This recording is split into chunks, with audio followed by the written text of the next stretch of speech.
Hey, I'm Tim, and this is the Love at First Sight podcast, a podcast for SaaS CEOs and developers that truly want to learn more about design and care about it, but they're not designers that find it too complex. In every episode, we discuss how to design products that become sticky and unforgettable. We dive into the topics of taste, UX, growth, and conversions, and we share practical tips and frameworks you can add into your development process. Enough with the intro, so let's dive into today's episode.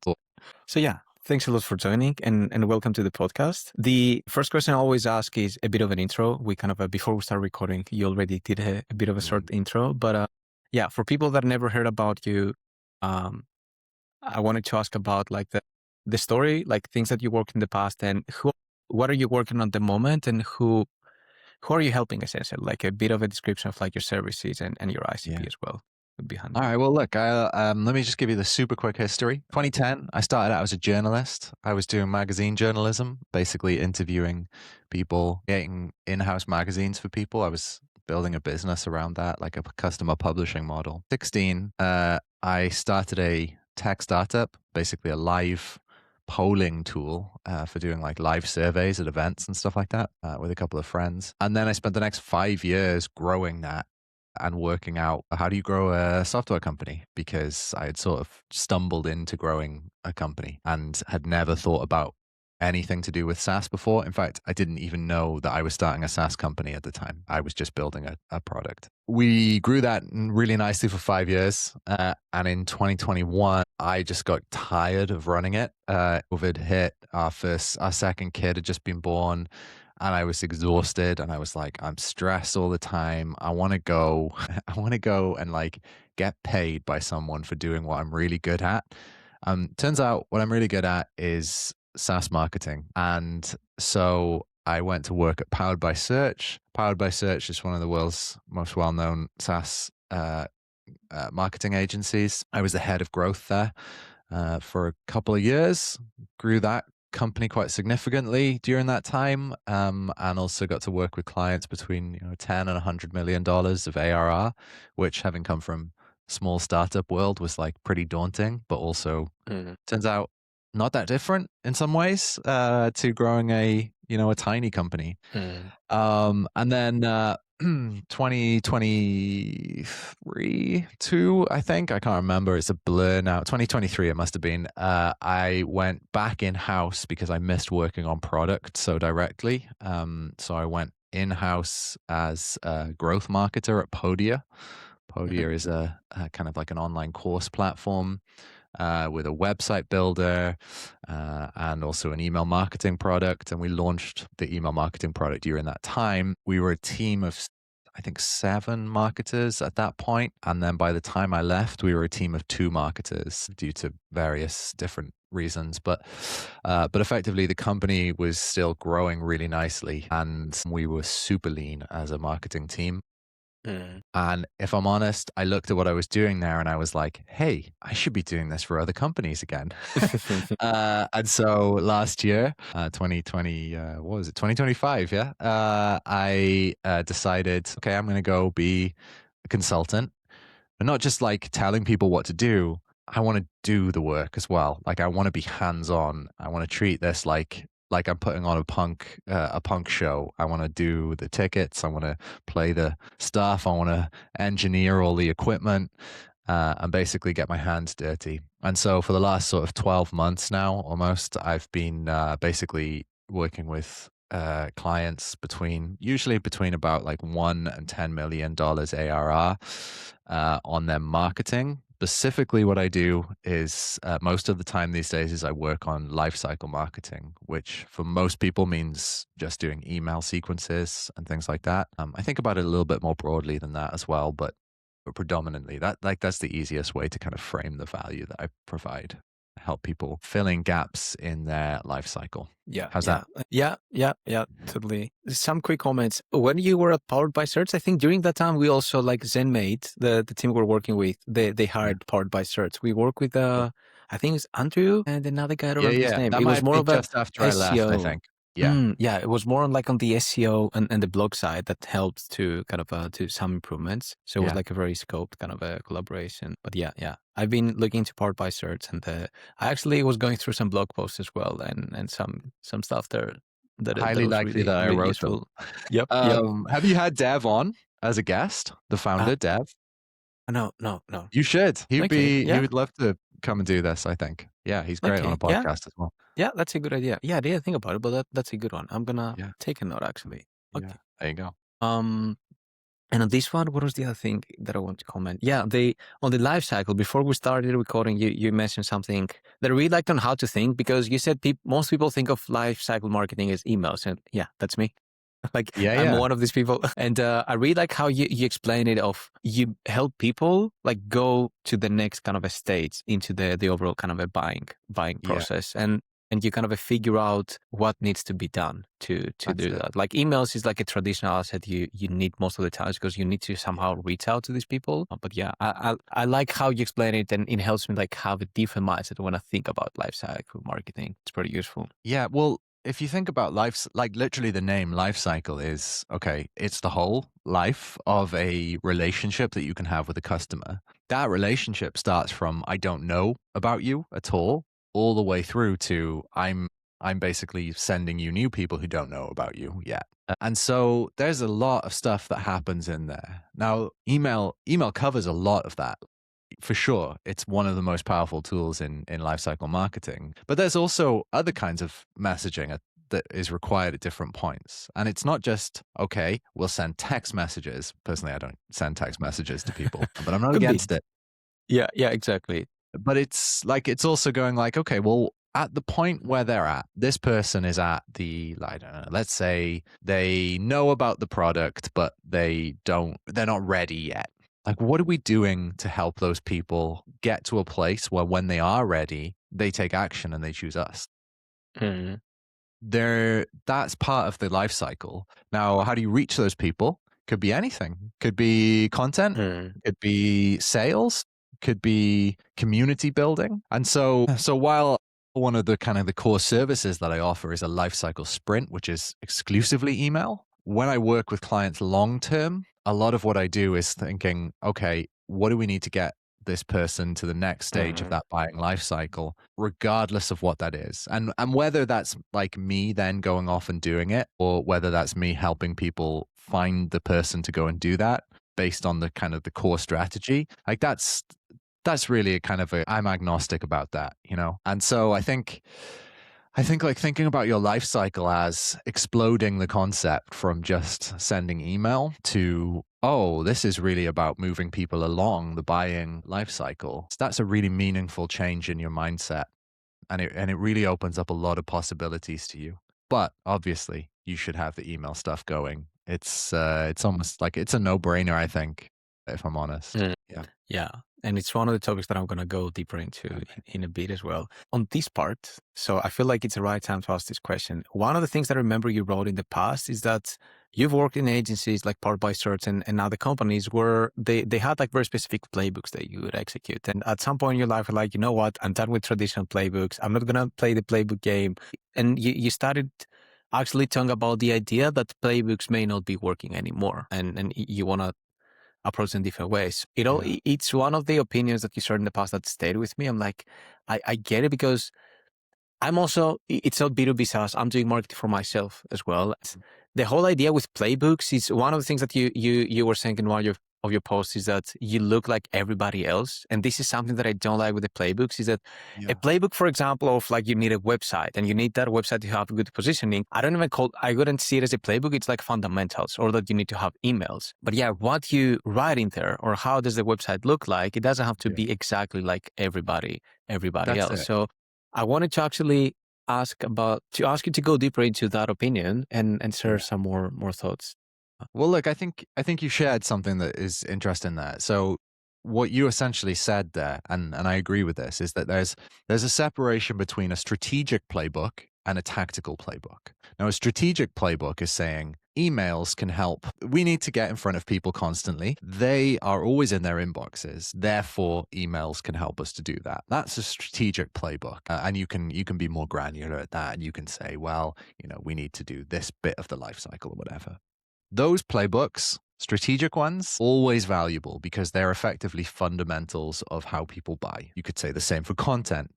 You know, our product does this, but people don't know that they should think about it in this way. They're comparing against alternatives. Therefore, we will write a piece of content and put this throughout our messaging that explains very specifically how we relate to the thing that they need to do and are evaluating competitors for. That's a competitor comparison playbook. And ultimately, that will always be valuable because it's about how people buy. There are tactical playbooks, though, as well.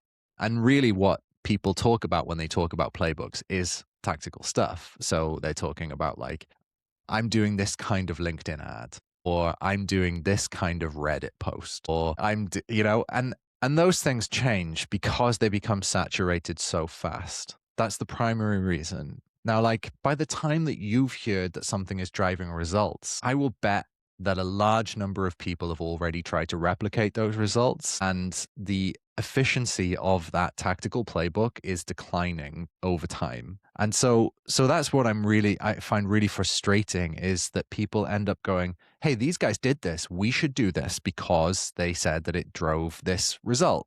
That's a tactical playbook. By the time you've heard it, it's already too late most of the time. Now, if you were to take some strategic lessons from that and you say, well, why did it work for them?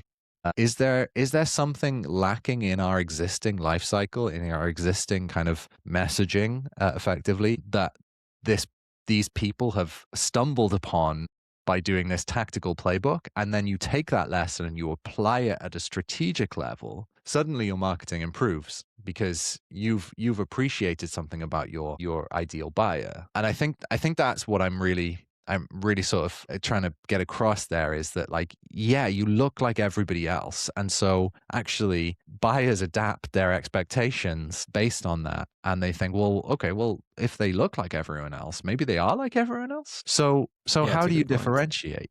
You take it back to a strategic level and you say, here's the insight. What can we do to reach these people in a fresh, innovative way? I love the thinking so much because, I mean, I also relate to everything that you said on this, and it's really how I approach designers work as well, is that look at the fundamentals. Try to understand like the first principles there, like why does this thing work? And then what is your, like, how you gonna execute on it? Like the podcast, for example, is a strategic playbook for people that are into services, because you create video content, people can see you, people can feel the energy, they can see what are the people that you talk with, and if your network is good or bad, for example. Like there are many things that a podcast can showcase, but how you're going to do the podcast is where like the tactical playbooks, that it doesn't have to follow a very specific format. You can get creative there and find an authentic way to do it. And I really like how you separate. I never thought about like this terminology of strategic playbooks and tactical, and that you want the strategic ones, but not the tactical. The tactical is like looking for the cheat code almost. Like, yeah, we don't want to think, let's just do what they did so that we can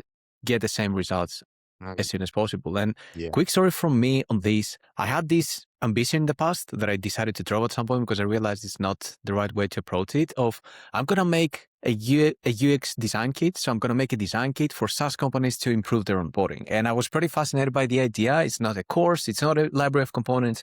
It's a mix, which sounds really cool in theory. And I was like, it's a playbook. I can sell it to new SaaS companies that they cannot hire a designer and they could improve the activation. But once I started actually building it and working with companies in activation, I'm like, everything is so custom for every company. I cannot tell you how your get started page should look like, how your empty state should look like. I can tell you principles that an empty state needs to talk about the benefit, the outcome, it needs a call to action, it needs some social proof, but I cannot tell you what is the right composition for your SaaS. If you should have just a small banner, or if it should be like the full page in empty state, because it really depends on the product. And that was an experience that I had of what you're saying, where I could see the strategic playbook working because it's the principles that apply, but how you're going to implement these principles to your product or to your marketing, in your case, emails and so on, it really depends on the company, who you're selling to, what is the product, what is the industry. There's so many variables there. And that's why like the one size fits all kind of approach doesn't really work. Yeah. Like the idea that they want to sell with tactical playbooks. And can I'll give you two additional examples from my own work here. Go for it. I'll give you one that's literally happened today. Okay. So last week, I sent the draft of a new annual upgrade sequence to my client Ollie at Senja. Senja is like a social proof library where you can also create a bunch of kind of like widgets and basically make your social proof work for you.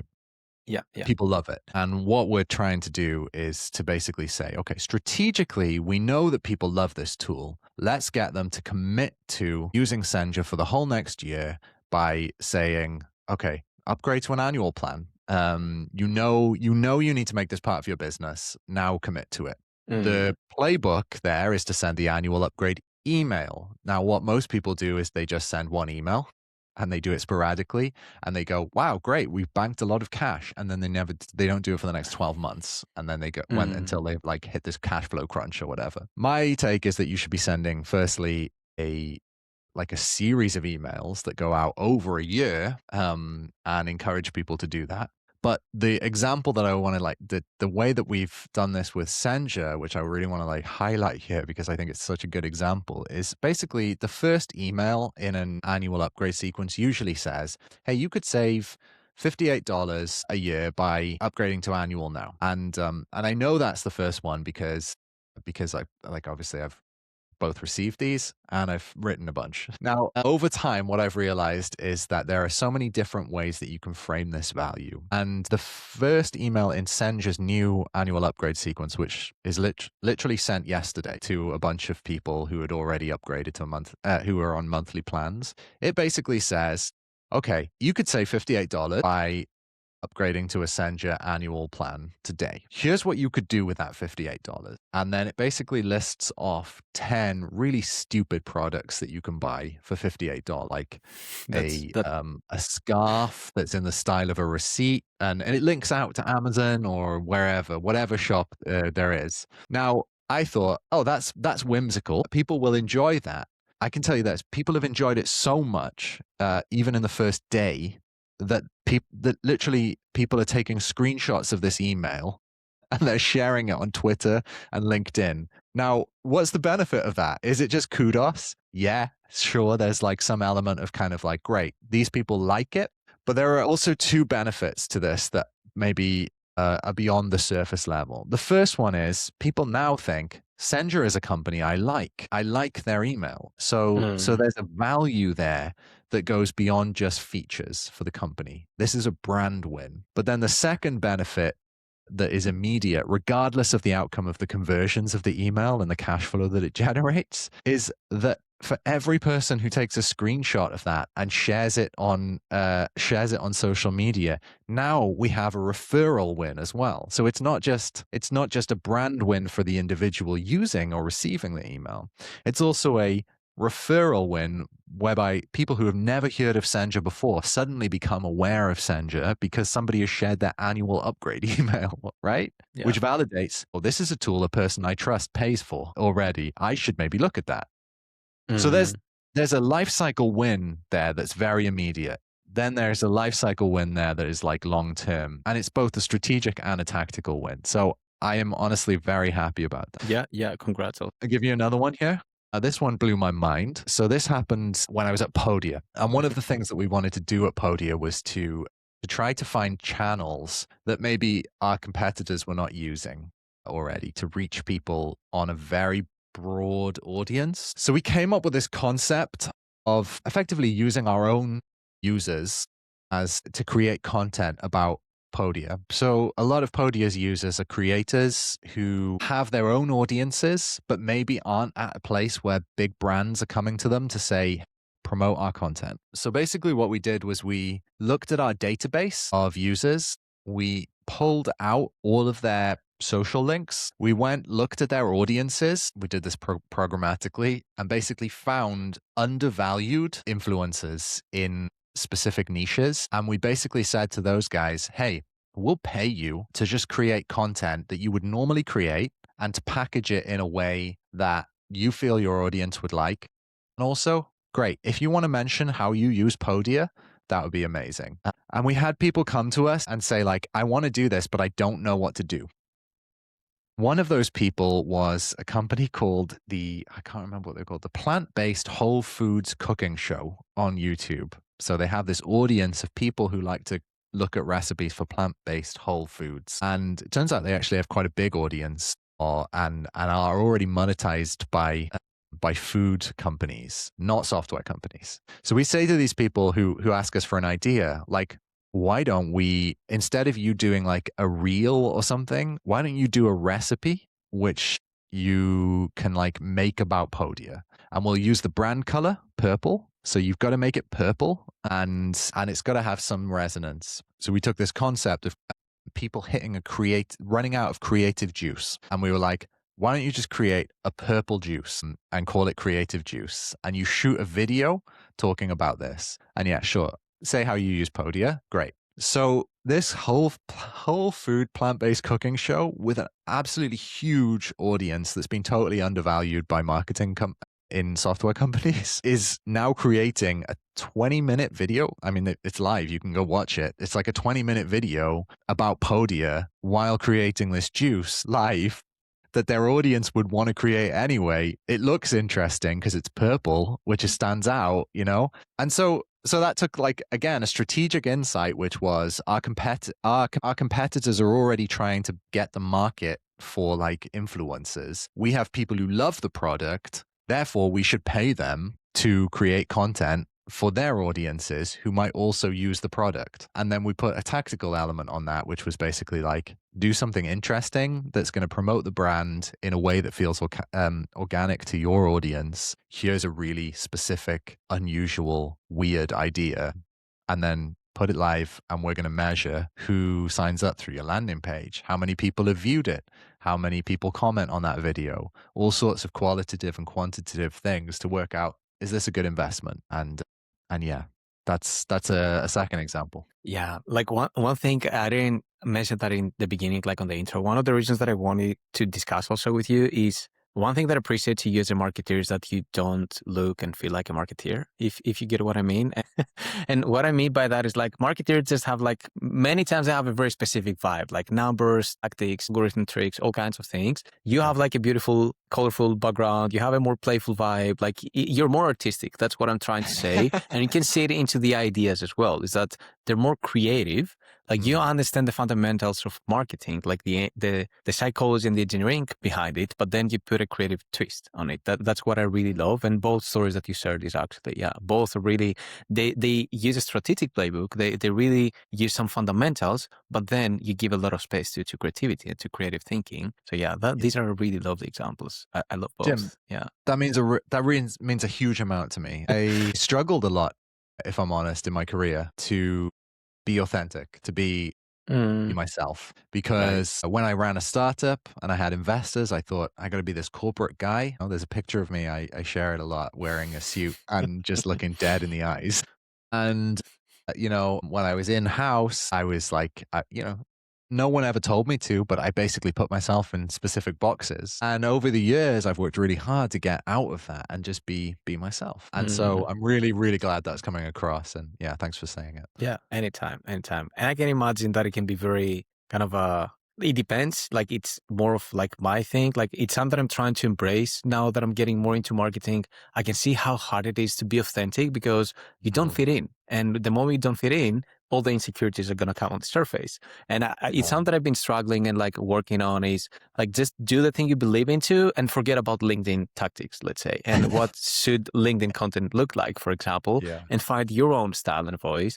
And that's something that, if people would ask me to think about somebody with more authentic content, it's you. Like your music video is a good example where they're weird, but in the good ways. Like they stand out. It's something that stays with you. And yeah, in general, even like, I'm not sure if it's on your cover or your website, the quote that you have about the mustache, that it's real. Oh, that yeah. That it brings your revenue. The mustache is fake, but the results are real. Yeah. And you really understand branding, which it's a bit of topic, so I don't want to derail the conversation, but I feel I have to ask. One of the questions that I always ask guests is, how do you define taste? Because I'm always curious to see how everybody thinks about taste. And in your case, I would also add to the question, how do you find taste in branding? I know it's a very broad question, so I'm just curious to hear your top of mind thoughts on this one. Like, what are the things that come to you? And then we're going to go to the next topic, which is the money moments. That is kind of more related to what we're discussing, but just to make a small parenthesis on these. Yeah, I've actually written about taste a little bit. I should send you the thing. How I think about taste is, I think about this. You might not be familiar with him, but he's a guy called Tony Wilson. Tony Wilson was a TV presenter in the UK. He was basically a news journalist, and he worked at not the main broadcaster, the BBC, but like one that doesn't exist anymore called Granada. And he was in the north of England. And Tony Wilson had this insight, aside from doing the news journalism, that basically London was the tastemaker of all music in the UK. So if you were in the south of the UK, you could probably, and you were in a band, you would go to the right clubs, you play at the right places, you're going to be famous. Tony Wilson thought that was like disgusting. He was a northerner, and he wanted northern bands to get heard. And so in Manchester, where he lived, he decided to open a club and put on club nights. And basically, he had been at one of the early gigs of the Sex Pistols, a southern band, but he had been there in the north. And there were about 100 people at that show, the Sex Pistols show, which is now pretty inconceivable. But in that show were people such as Joy Division, Mick Hucknall from Simply Red. There was Thingy from The Fall, Mark E. Smith from The Fall, all before they were famous. Now, Tony Wilson decided, I'm going to give these people a stage. They clearly have taste. I'm going to give them a stage and just let them do what they want to do. And from that, he started what is called Factory Records. Factory Records produced Joy Division. They produced New Order, who did Blue Monday, the famous track. They produced the Happy Mondays. Again, you definitely have heard that. They produced so many famous artists. They also, when Factory Records wasn't going brilliantly, decided to buy a nightclub in a big industrial warehouse, which was no one wanted to play at because it was so echoey. No one turned up, and basically it lost heaps and heaps of money until they put on a band who basically started the rave scene in the UK. And this club became what's called the Hacienda. The Hacienda is one of the most famous electronic music venues ever. And it ran for several years before, at the height of its influence, he just decided, we're going to close it. And that's going to be it.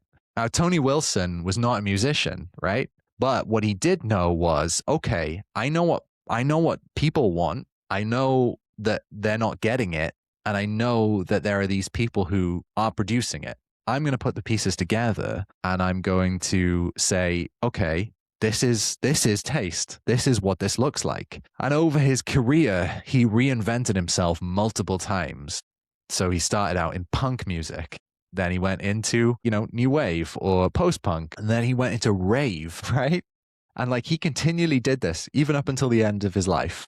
Which was only 10, 15 years ago. And so what do you learn from that in terms of taste? I think you learn that taste is not any one thing. It's more a question of saying, what are the components in front of me? And how do I put those components together in a way that produces something that is interesting and strikes a chord with people? In marketing, that means saying, well, okay, what are the channels that I have? What are the brand assets that I have to work with? What are the problems that we encounter in this audience? What are the features that we have? And where is all of this messaging going? And basically you're saying, let's take all that stuff, put it together in maybe what feels like an abstract way, developing it over time through an iterative process. And then by the end of that, you're left with something that someone goes, if you've done it right, wow, I love that. And they take a picture and they share it on social media,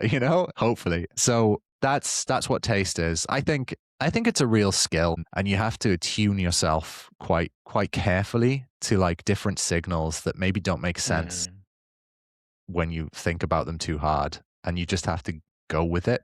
It's in your body, that's how I feel about it. That was a hell of an answer, man.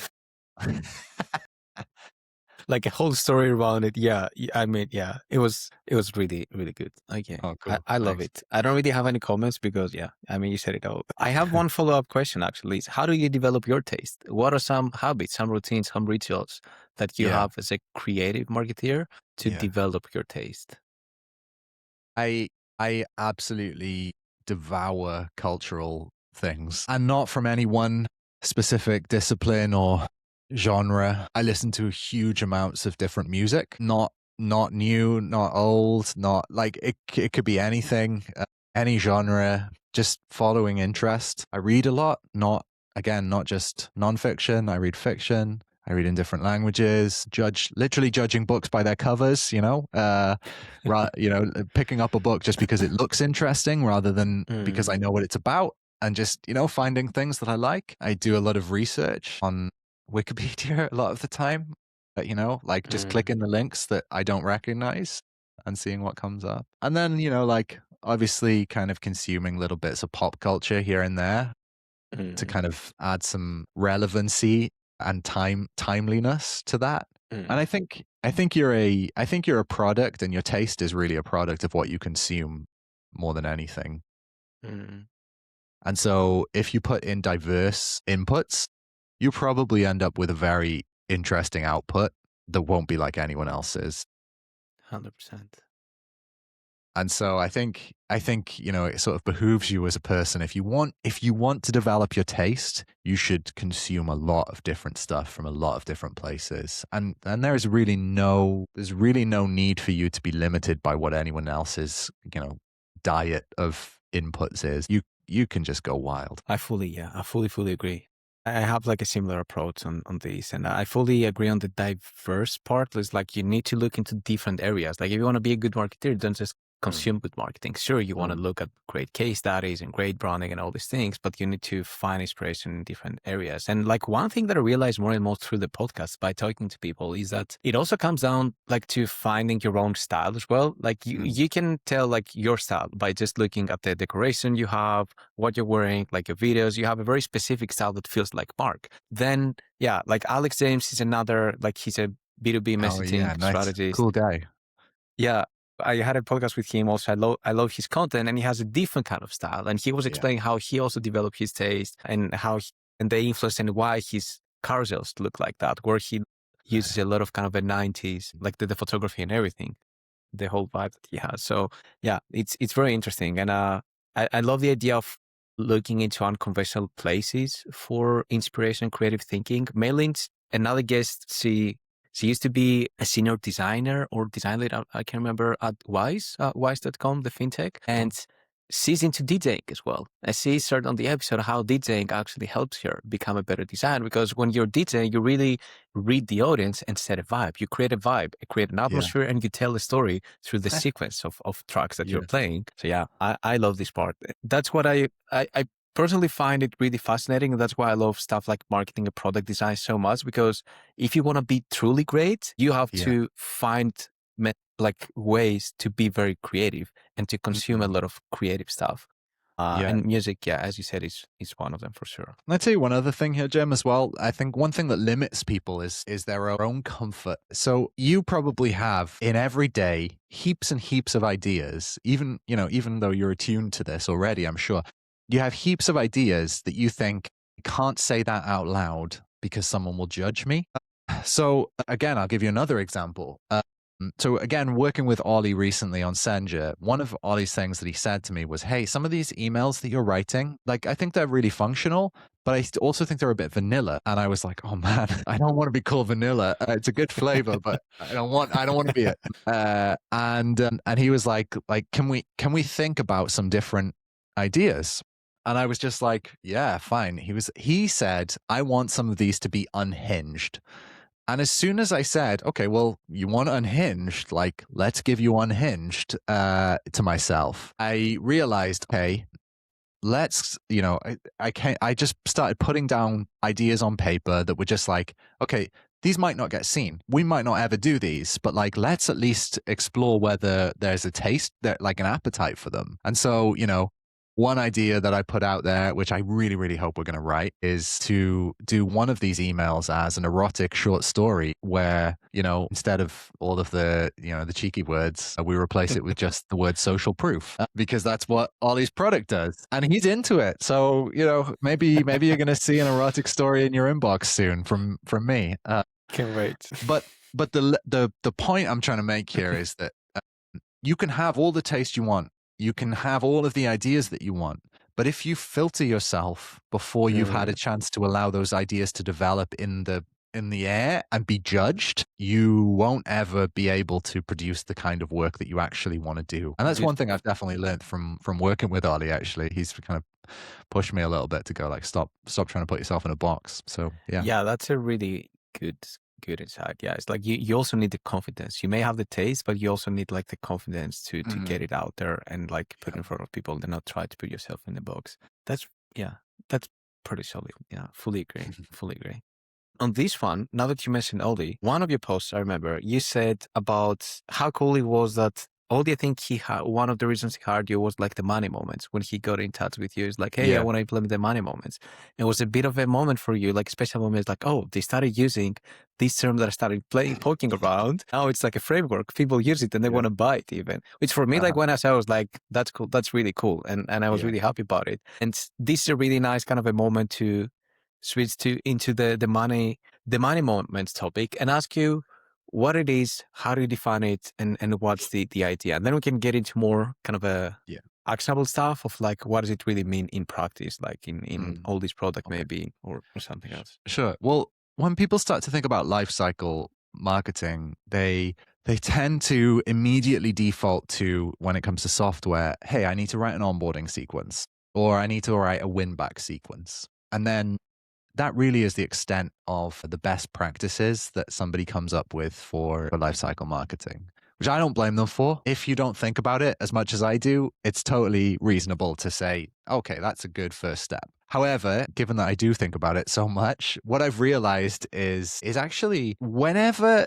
there is a moment in your life cycle where somebody could give you money or take away money from you, any moment, regardless of whether it's a best practice or not, you ought to have a life cycle sequence, an email sequence that responds to that and preempts it. So it either encourages them or discourages them from taking action on giving you or removing money from you. I call those moments money moments because it is so descriptive of what they are. Money moments exist at every point in the life cycle, whether somebody is completely unaware of your product or whether they are referring other people or they've been using it for a long time. And so thinking about your life cycle in those terms allows you to build out a much more relevant life cycle over time than just saying, okay, I'm going to do these email sequences that I should have. And that's really how I try to get clients to think, is like, okay, not just what should we do, but what do we need to do here?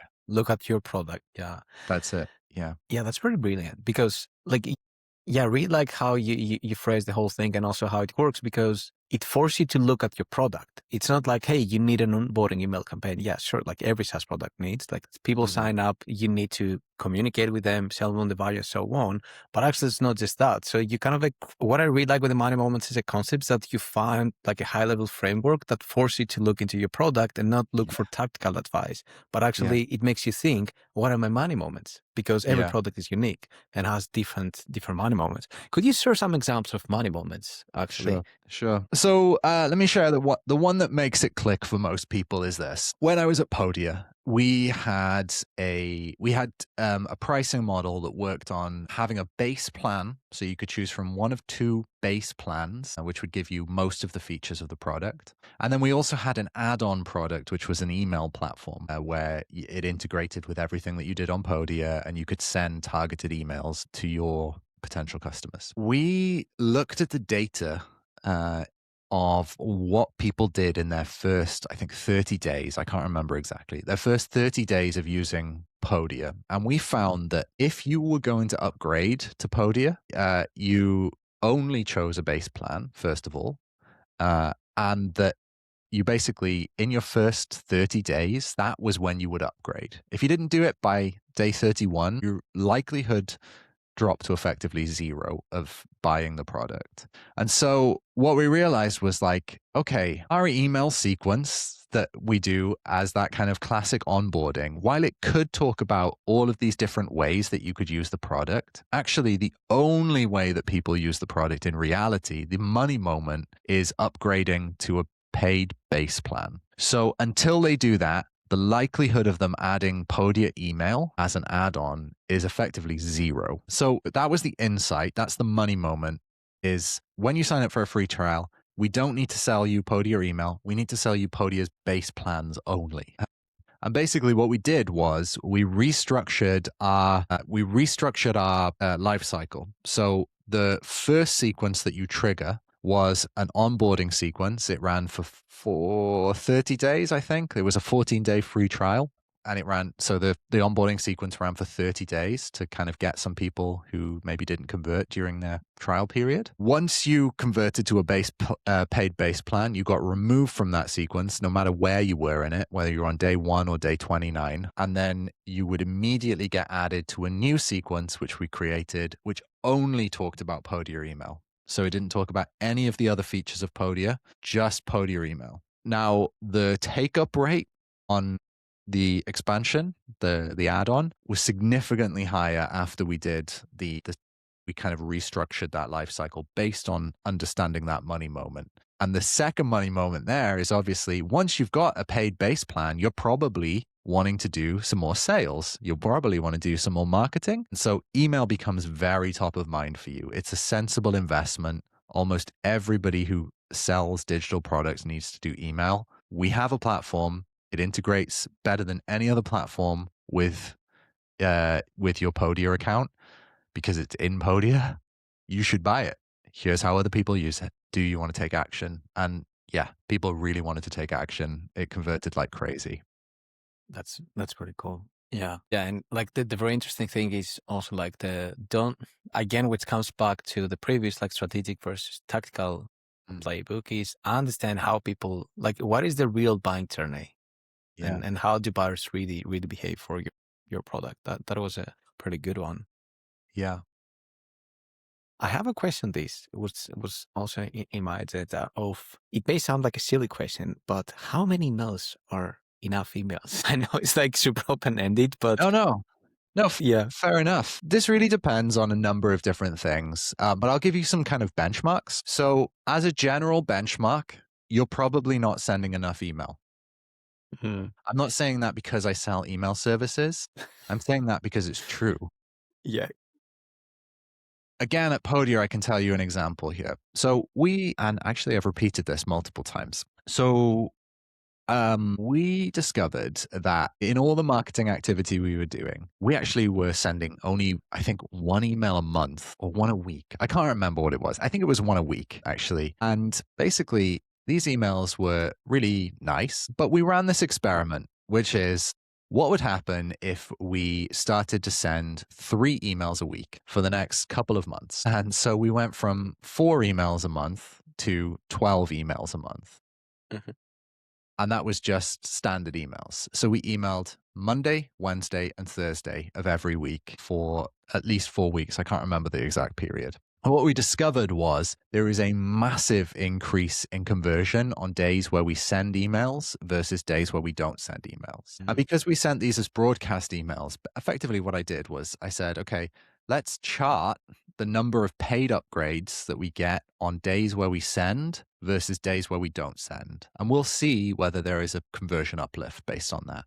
We found that there was, I think, a 12% bump in paid conversions above the baseline paid conversion rate on days where we sent emails. And then there was also a trailing effect over the next few days, and it went down to 9% over the next 3 days increase in conversion versus days where we didn't send. So 12 emails a month feels like a punishing number of emails to send to your customer, but it works. Yeah. And unsubscribes at that point almost don't matter because the goal of building a SaaS and sending email is to convert people to paying accounts. Yeah. So we weren't experiencing a particularly high number of unsubscribes, but we were experiencing a particularly high number of paid upgrades. And so that's one example. I also did this with a different client. We found there was a 60% increase in revenue added above baseline on days where we emailed versus didn't. 60% increase. That's insane. That's a huge amount of additional revenue. And literally these were just helpful emails that showed, one thing per email, like, okay, here's an interesting way to think about this topic. Wednesdays were, here's a feature you might have missed and how you could potentially use it and how other people are using it. Thursdays were, I call them Thursday Thunderclap, horrible name. But basically here is an example of a customer using the product. You could be doing this. So yeah, and that's true of most email sequences, by the way. I'll take another one. Onboarding sequences. People tend to go, okay, we can send maybe 3 emails to everyone if it's a 14-day trial. And we'll also send a couple of kind of branched conditional emails based on whether a person has taken action or not. I disagree. Always try to get my clients to send for 30 days. So if it's a 14-day trial, basically I double the length of the trial and say, let's send over that period.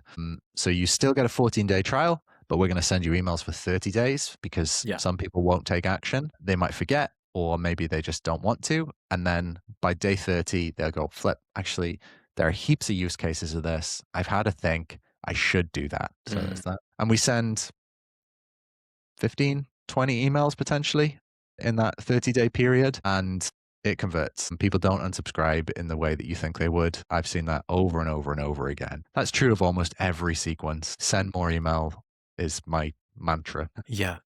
And also, like the topics that you described are also useful. So it's not like, hey, bye, hey, bye, hey, bye. Like you don't say this, you actually sow something meaningful in there, and you try to incorporate some good taste and some creativity so that it's an email worth reading. Which like, you could say that it's like implied that, it's obvious that this email needs to be good, but that's something for some reason many people miss. Like, hey, it also matters what you have in that email. You don't want to spam people. Yeah, that's true. And on the emails, on the story that you shared from Podia, like, so you send, like, you kind of double the amount of days. So let's say you have 30 days trial, so you send emails for 60 days, but would you do like 3 emails per week for 60 days? So that's how many weeks? Like 8 weeks. That would be too much, right? Here's how it normally works. It's kind of like, I don't know if this is accurate, but it's basically like that kind of Fibonacci sequence, right? Like right at the start, you send more emails. So with Rosie, one of my clients, I started when I did their onboarding, the first draft that I did, I totally underestimated their conversion lag. And in fact, what we discovered was day 1 and day 2, incredibly important. They are by far the most important days in their conversion pathway. And since I have also experienced this with multiple other companies. So in day 1, for a lot of my clients now, I send 2, 3 emails after they sign up. So literally that's, every few hours in the first day. Then in the first week, we might send, an email a day. Maybe 2 some days, depending on what there is, depending on whether we've done any kind of conditional, if you have to use this feature or else you won't get value. And then from day, 7 through to day 14, we might send 1 email a day, maybe a bit less even. And then after day 15 to day 30, we would probably send like 4 or 5 emails, maybe even like 6, 7. I don't know. It depends what information you need to get, what information you need to get out. There are some standard points that you should always be sending emails about, by the way, if you're doing one of those onboarding sequences. Day 1, the first email should be everything that you need to do to get value from the product. So it should say, here is what I recommend you do to get the fastest amount of value. So you click here, you create this, then you press share. Here's how you do it. So that would be day 1. Day 3, day 2, doesn't matter which, you should share, here are the pricing options. A lot of people don't do this. They wait to share their pricing. You should send an email very soon specifically saying, this is what it looks like when you pay. You should and in that email, you can say, here is the difference between the plans, literally in terms of who they're good for and why. And then you should give a recommendation which says something like, I don't know, if you're a small business, you should choose this one. If you need X, Y, or Z, you should choose this plan. So that should be day 2 or day 3. Halfway through the trial, no matter how long your trial is, you should say, you're halfway through your trial. If you haven't done these things yet, you should. Here is the pricing. And then the final day and the day before, you should also say, here, your trial's about to end tomorrow. You need to take action if you don't want this to happen, if you don't want your trial to like cancel or expire. And day 7, you should say, we need you to choose something, like if you've got a 7-day trial, for example. Then a few days later, say 2 days after the end of the trial, you should say, hey, what happened? We noticed you didn't upgrade. Sometimes things get in the way. Let me know if you need that trial extended or choose a paid plan here. And then the final email, whenever it is in your sequence, you should say, hey, I've obviously been emailing you a lot. Here's why. This is what the product does. Here are the key use cases. Here's the pricing. Here's how you take action. Thank you for trying the product. I'll still email you, but it'll be less frequently now. And those are the kind of key like ribs that you build the body around effectively, because those are the emails that tend to convert in my experience. Yeah, that's a great point. And also the part, like, that's something that I feel kind of, like guilty about is like, tell them your pricing. Like we assume for some reason, because we made the pricing page, that people know your pricing, but in reality they don't. They don't And look at it. sometimes they even ask for a link to pay. It's like, where do I pay? It's like, yeah, you can just go to your billing settings, but it's not as obvious to everybody. Yeah. And it always depends like on the audience. That's something that I've seen with some. And even people who are in the product sometimes don't find the billing page. So you should link directly to it. And if you don't have a billing page, which I've seen a number of times recently, amazingly, that just blows my mind. What? Yeah, it's like a modal that comes up and says, here's where you pay. And I'm like, what do they do if they miss the modal? There's no route to send them to. I'm like, well, okay, well, they don't pay. Okay. So there you go. Yeah. Really cool. Yeah, that was really, really kind of a practical advice. Thank you. And I'm looking at the time, and I know we've booked until 2, so I don't want to like hijack your schedule. If you have 3 minutes for the last question, otherwise we can end it here, however you feel. Yeah. Hit me. So the question that I always ask is, what's your favorite SaaS product or mobile app, is in general like a tech product that you've been using the last few months that had a wow impact on you and made you excited about it? Some that you feel like excited about using. Okay. Well, let me give you 3. Is that all right? Yeah, of course. The first one is Sunsama. Sunsama is kind of like a task manager, Sunsama, if you want to look it up. It's kind of like a task manager, but effectively what it does is it's based around having a calm life. And so what it does is it integrates with all of your other products that you use, and you effectively go through at the start of every day and you drag things from different products that you need to get done into the day. Sunsama then estimates based on, I don't know what, how much time it will take you to do those things. And then it'll show you if you've overloaded your day. And it'll say, hey, you should defer some tasks for tomorrow.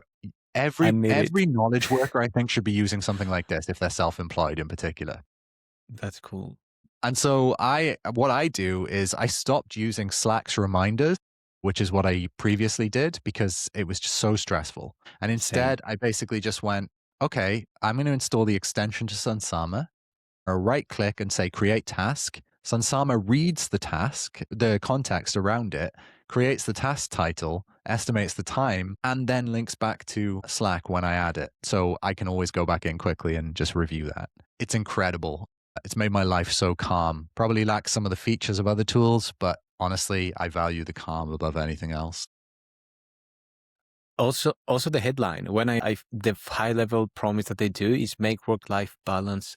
What is the T or something like that? Yeah, a reality. It's a very nice kind of high level promise. It really does. And it looks really interesting. Actually, thanks for the message. I'm going to use this for sure, because my calendar is a mess and I use it as a task manager personally. And I also do the Slack reminders. And what you described is really kind of how I feel like on the stressful part. So yeah, thanks for the mention. Number 2, Whisperflow. I'm sure a bunch of people have recommended this already. I think I've probably written several 100,000 words in Whisperflow.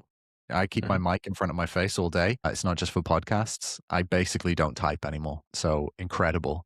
And then the third thing is Manus. That's Manus. Manus is an AI tool that I think, actually Claude Co-work, I think, is what Claude released to compete with Manus. Manus was just bought by Facebook. It's an incredible tool. 10 times as good as any of the other AI tools that I pay for and use, in my opinion. And if you're a person who wants to do AI workflows or agentic style work, but you don't want to manage Claude Code and you don't like Claude Code work or whatever, you should be trying Manus. It is insanely good. That's what I would recommend.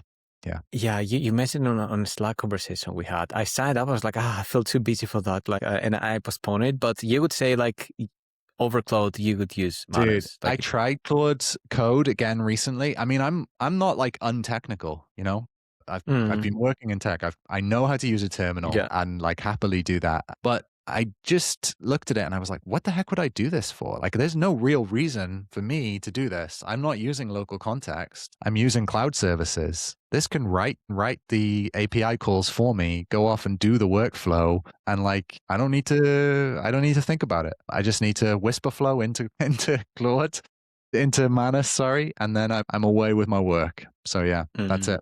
Okay. Really good mentions. Thanks a lot. Really cool. Yeah, that was a really nice conversation. Many interesting topics, beautiful flow. Thank you a lot for today. That was really nice. Oh, it was a pleasure. I love chatting to you. Thanks, man. And yeah,